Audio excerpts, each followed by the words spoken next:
To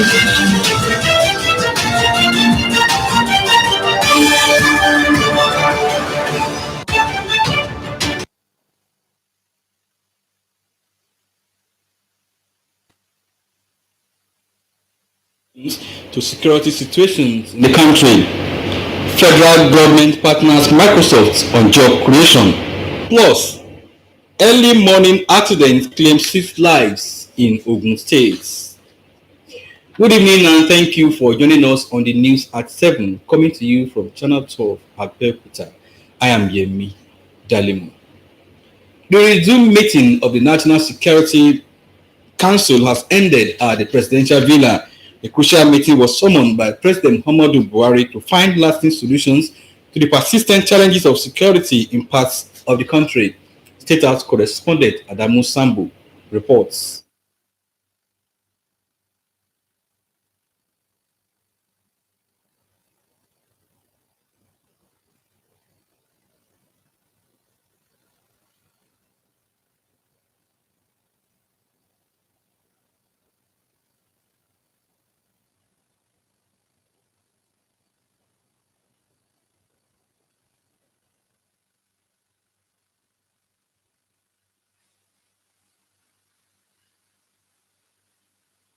Briefings from service chiefs, Director General of the National Intelligence Agency, and other security heads on the state of Nigeria's security situation. The meeting scheduled to be the only item on the order paper for Thursday, the 6th of May 2021, is expected to provide first-hand information that will equip the legislators make informed recommendations on how to address Nigeria's security challenge. On the other hand, Senator Uche Ekwunife drew the attention of the Senate to the fire outbreak at the popular Nko Motor Spare Parts Market in Anambra State on the 26th of April 2021. The motion called for urgent national intervention by the federal government through the provision of relief materials to victims by the National Emergency Management Agency, while the Ministry of Humanitarian Affairs and Disaster Management and Social Development is to provide cash to the traders to help them cushion the effect of the fire disaster.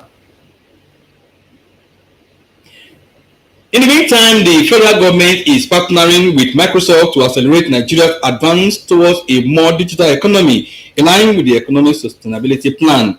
With the Digital Transformation Plan, no less than 5 million Nigerians will benefit from a digital upscale program, and locations in each of the 6 geopolitical zones in Nigeria will also enjoy active internet connection and cloud services. State House correspondent Jide Unifade completes the reports. The partnership with Microsoft Corporation anchored on connectivity, scaling, and digital transformation followed discussions between both parties, led by Vice President Yemi Osinbajo and Microsoft President Brad Smith earlier in the year. Working with Microsoft, we intend to upskill 5 million Nigerians through this increased internet access over the next 3 years in various digital skills, which will increase both employability and entrepreneurship. Speaking in a formal video announcement of the partnership with the tech giant, Vice President Osinbajo says government is committed to leveraging innovation and technology to bring better outcomes across a wide area of governance concerns. We want to bridge gaps, strengthen connections, and ensure that no one is left behind. Partnerships like this are crucial to achieving these objectives, and I'd like to especially appreciate and thank our friends and partners, the Microsoft team, for the hard work and diligence and commitment that has made this partnership come to fruition so quickly. The Vice President says the launch is indicative of commitment and will involve collaboration with various government agencies as implementing partners. Jide Unifade, Nta News. In Ogun State, electorates, political parties, and other stakeholders in Ogun State have been assured of free, fair, and credible and transparent election into the 20 local government areas in the state. Chairman Ogun State Independent Electoral Commission, OXIEC, Babatunde Oshibodu, stated this during the flag-off ceremony of political activities leading to the 2021 local government elections in the state. Lukman Adefeso was part of the meeting, and his report is presented in this package. The chairman of the Ogun State Independent Electoral Commission, Babatunde Oshibodu, while addressing political parties, civil society organizations, non-governmental organizations, as well as other stakeholders, explained that there are some amendments to the timetable earlier released on the activities lined up for the conduct of the local government elections in the state. For chairmanship candidates, 200,000 naira. For councillorship candidates, 100,000 naira. As a gender-sensitive institution, it is our wish to encourage candidature by women. Accordingly, the Commission has determined that this deposit will be waived for all female candidates. Oshibodu assured stakeholders, including political parties, of a level playing ground, promised that the outcome of the election will be a true reflection of wishes of the electorate, charging every stakeholder to demonstrate high level of patriotism and discipline before, during, and after the election. I enjoin you not to run foul of the laws. I beseech you to comply fully with the laid down rules governing the conduct of these elections, and I assure you that we on our part shall forge ahead and continually reassess ourselves in order to identify areas of improvement on a daily basis. Stakeholders, including political parties at the event, bear their minds. I've just come here to tell them they should just consider their pedigree, their personality, and run a free, fair, credible local government election. We are going to participate. The chairman of the OGSEC has promised us that it's going to be fair and free, and that is going to display his pedigree, and we believe him. According to the timetable released by OGSEC, campaign exercise is expected to commence today, 4th of May 2021, while the elections into the offices of the chairmen of the 20 local government areas of the state and their councillors is scheduled for Saturday, 24th July 2021. The federal government has approved the extension of the deadline for NIN SIM data verification to the 30th of June 2021, according to a joint statement by Director, Public Affairs, Nigerian Communication Commission, Dr. Ikechukwu Adinde, and the Head Corporate Communications, National Identity Management Commission, Kayode Adegoke. The extension follows requests by key industry players to accommodate all citizens and legal residents in the registration process. So far, about 54 million people have obtained their NIN, which translates to up to 190 million mobile numbers, as empirical evidence suggests that each unique NIN maps up to 3 to 4 phone lines. The much awaited Android enrollment system is also now ready for deployment, and this has the potential to significantly accelerate the speed and ease of enrollment.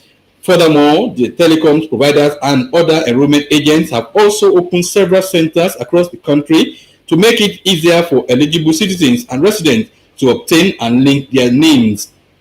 The statement adds that Section 27 and 29 of the National Identity Management Commission Act 2007 provides for the mandatory use of national identity number for accessing several government services. This is similar to the use of social security number and national insurance number for accessing services in the United States of America and the United Kingdom. The House of Representatives is initiating a legal backing to enhance implementation of social investment programs targeted at vulnerable citizens of Nigeria. To this end, it passed for second reading a bill seeking to establish a national social investment program. The bill also seeks the establishment of a coordination office within the relevant ministry.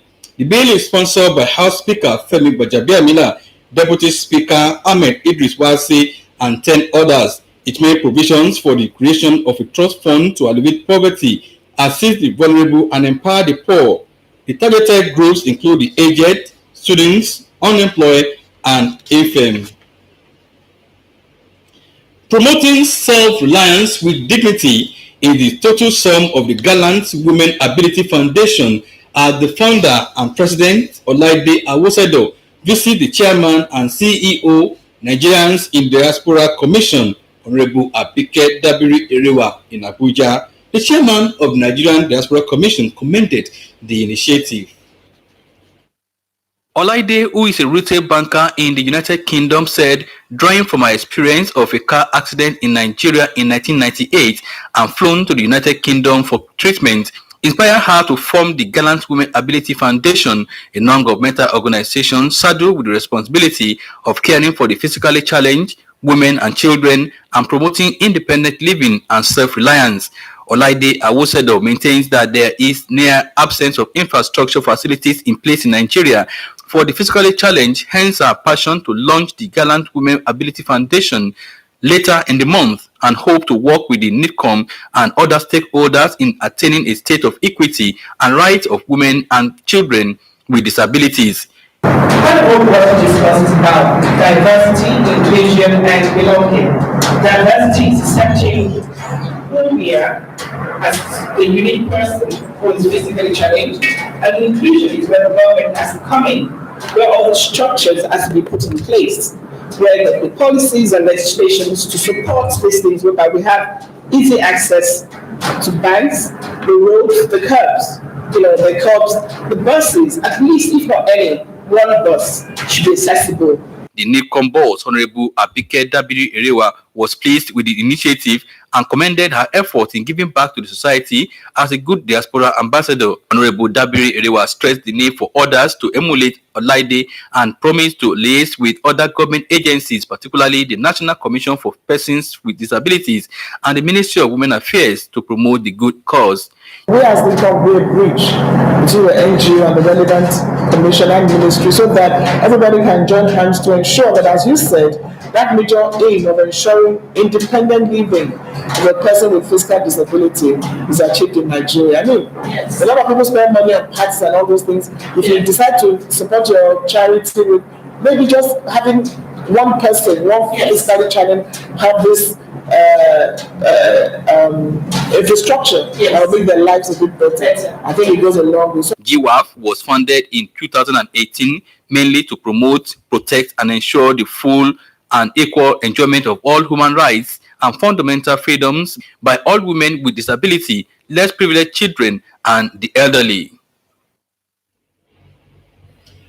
You are still on to NTH Now 12 News. More reports after this break. Stay with us.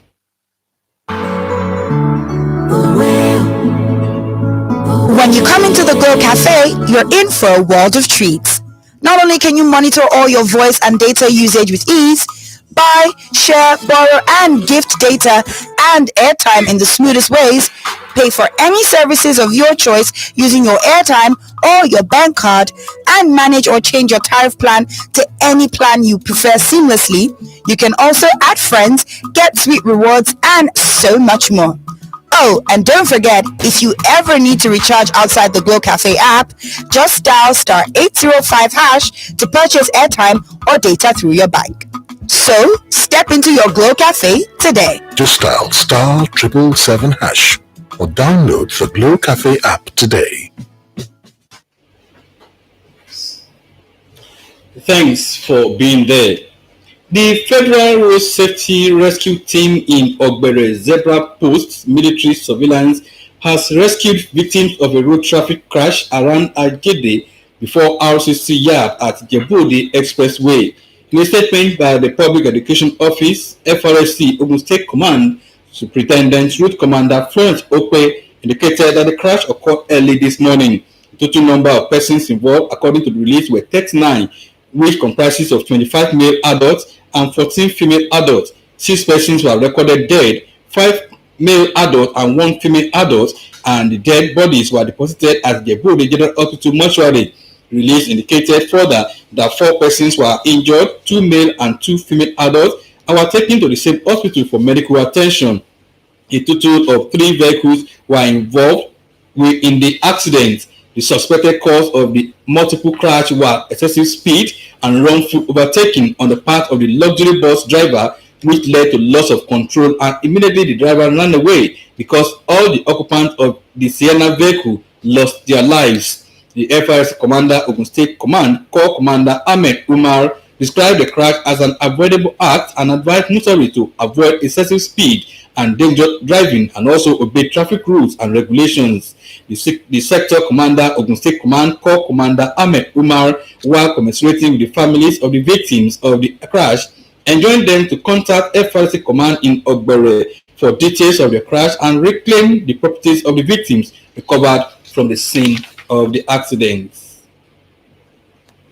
The Commissioner of Police, Lagos State Command, Hakeem Odumosu, has ordered the arrest of 13 leaders of a warring group of Gengere community, Mile 12 K2 area of Lagos State, for their alleged involvement in crisis that was orchestrated by some hoodlums in the community on the 30th of April 2021 at about 3:30 p.m. A statement by the command's public relations officer, CSP Muyiwa Adejobi, stated that CP Odumosu gave the order for the arrest of the leaders during interrogation and interview session with the leaders at the conference room, state headquarters Ikeja, this morning. Based on preliminary investigation, the Commander Security Committee in Gengere community, Alhaji Alidu Muhammad, was alleged to have disrespected and blasphemed Prophet Muhammad, and the hoodlums went on rampage, attacked him, set ablaze his 2 vehicles, vandalized one of his houses, and set ablaze a small building belonging to one Alhaji Mahmuda. In response to the crisis, the Commissioner of Police immediately deployed additional policemen to the area, where 45 suspects were arrested. As a result of the crisis, one Papa Muhammad, who was stabbed on the 30th of April, gave up the ghost while on admission on 1st of May. The police board also directed the Deputy Commissioner of Police, State CID, Pantis, DCP, Adegoke Fayode to immediately take over the case and carry out discreet investigation into the general crisis in the area, particularly the murder and arson cases recorded in the crisis.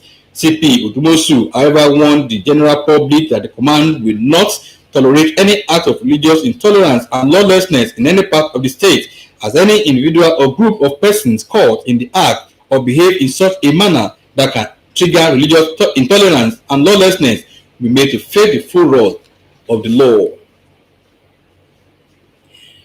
The family of late Alhaji Abdulrafiu Omolaja Akinpelu, who died last Monday in Lagos, has organized an 8-day fidel prayers in honor of the deceased to pray for the repose of his soul. The prayer, led by an Islamic cleric, Sheikh Isiaka Oluomo, dwells on the need for Nigerians to prepare for the end time, which he noted is inevitable. Muyiwa Omomi was there and now reports. The special fidal in honor of the late Baba Dini of Ijaye Kukudi Muslim community, Abeokuta, Alhaji Abdul Rafiu Omolaja Akinpelu, attracted prominent Islamic personalities who came to pay their last respect to a man described by many as a propagator of Islam in Nigeria. In a sermon, Sheikh Isiaka Oluomo, while eulogizing the good virtues of the late Alhaji Akinpelu, enjoined those in attendance to bear in mind that death is inevitable and it can come at the least expected time. Hence the need for them to rededicate their lives. Special prayer were offered for the repose of the soul of the departed and the family he left behind.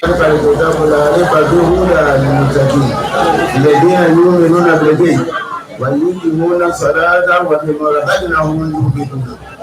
هو المسيح ابن مريم وقال المسيح يا بني إسرائيل اعبدوا الله ربي وربكم. Family members, associates, and friends said the late Baba Dini served his creator till his last moment. The father to us, to my sibling and I. And one thing is that he's very strict, he was a disciplinarian, and he had a great impact in our life.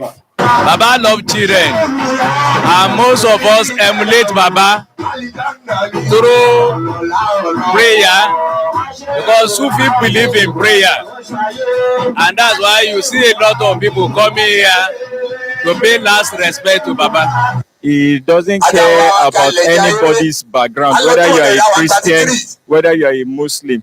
He makes sure he is always doing the right thing for everyone. He is a man of the people. How I wish he's alive to see what is happening. I know he has really done his work. That is why people came around to support him. Alhaji Abdulrafiu Akinpelu worked as a police officer before he moved to Federal Palace Hotel as the chief security officer. He later worked at the National Petroleum Corporation between the year 1980 and retired in 2006. Aged 76, Alhaji Rafiu Omolaja Akinpelu is survived by his wife, children, among who is Abdullahi Akinpelu of the Finance Department, Nta Abeokuta, and many grandchildren.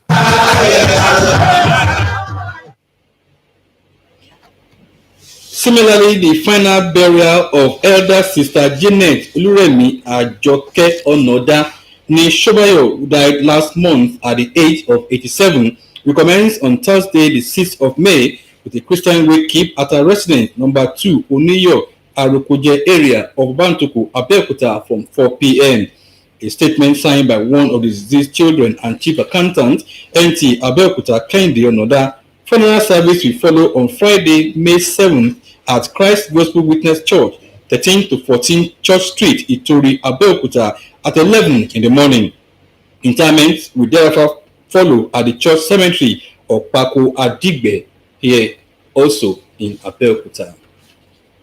May the soul of the deceased continue to rest in peace. And that's the news tonight. We thank you for watching. Good night.